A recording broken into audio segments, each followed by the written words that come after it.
Hey guys, welcome back to our channel Trading Basics.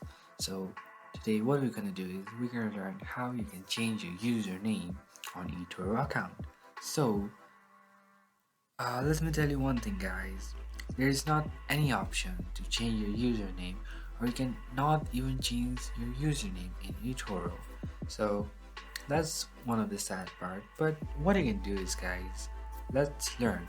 So I have a another method. So let's say the alternative to changing your username, what you can do is just go to your eToro and log in with your account.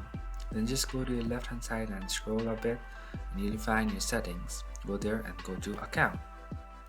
Then scroll all the way down and just close your eToro account. Then select the category why you are leaving your account and do it. Then you can create a new one with the new username guys.